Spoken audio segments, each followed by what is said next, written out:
Right, when you're ready.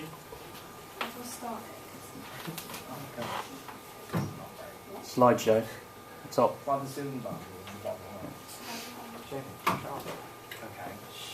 Okay, we are Shovison Productions and our film is called Ebony. Ebony is a young girl, she's 17. She's got quite a pale complexion and deep brown eyes, like dark brown hair. She's very moody, temperamental, she's careless, she's rebellious, she's just like not a very nice person. She has another argument with her mum and runs away. Mum gets a little bit because she's always doing it. She normally comes home eventually, but this time she doesn't. She's a young troubled girl. She was a perfect child until her parents split up, which was when she started having tantrums. She constantly argues with her mum and isn't afraid to run away from home. She always returns eventually after having time for herself. She passively lies about everything, disrespects, offends everyone around her, and no one trusts her anymore, like not even her family. The next time Ebony runs away, things are different. She's abducted, kidnapped, abused, tortured and left for dead. She struggles to regain consciousness after being taken to a hospital by a passerby. She starts to piece together what's happened to her and retraces her steps. And when she finds the man that's committed all the crimes to her, it's a local policeman who is well known for everything good he's done for the community. But she soon realises she's not the only girl that he's abused, and she does her best to prove his guilt before he chooses his next victim. But no one believes her because of her past. Inspector Stewart, which is the policeman that abuses her, he's chief of the borough police. He's a twisted and sick man with an exceptional front.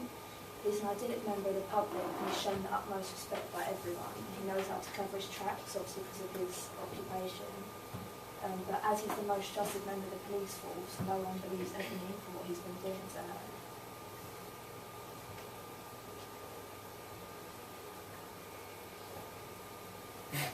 Ebony is a 17-year-old girl who's always trying to run away from home with her problems. But she never stays away for long. But on the night of the 19th of October, Ebony loses her temper and disappears once again. But this time she fails to return home. And after days without sight or sound of Ebony, she wakes up dazed and confused in the woods, covered in blood and bruises, and no recollection of how she got there and what has happened. We're mainly planning on using quite extreme close-ups to show bruises and cuts in her face and stuff, and establishing shots of the woods and stuff.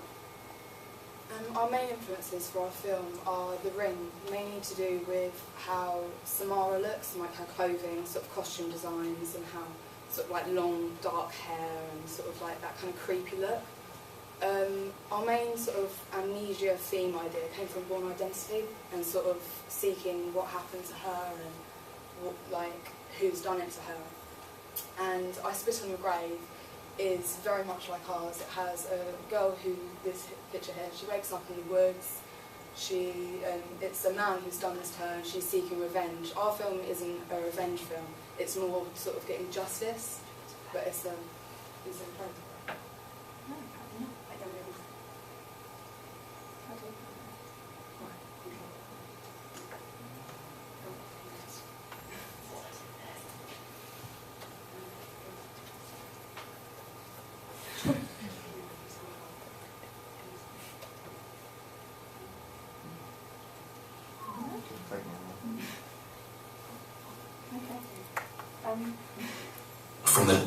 This film wasn't released because it was banned, it was uncensored.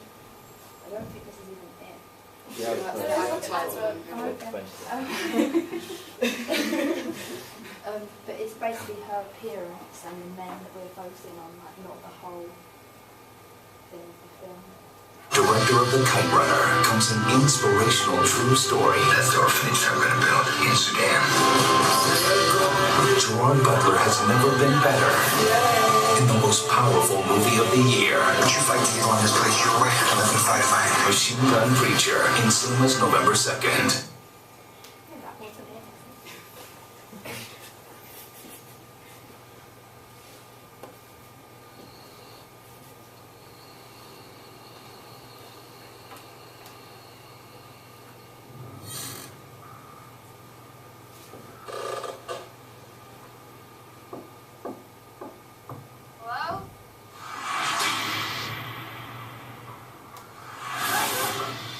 It's a privilege. do a thing like you doing out here all alone.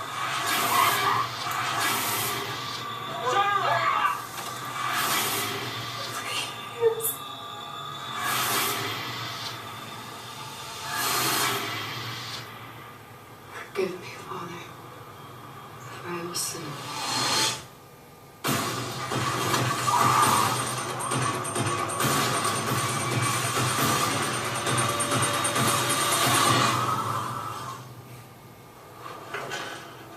It's date night.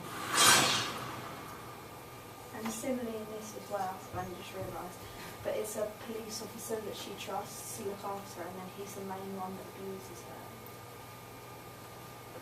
And I was going to say something.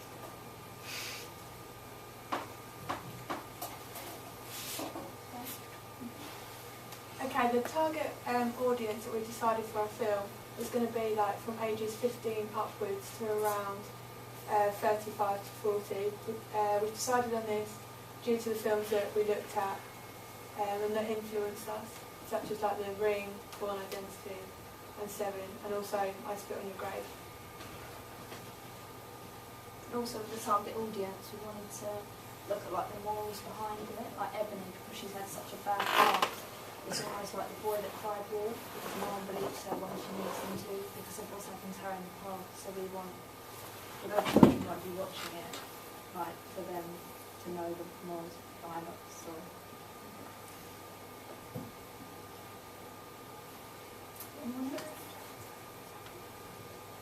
That's it. Right, any questions from anybody? No? Okay, good.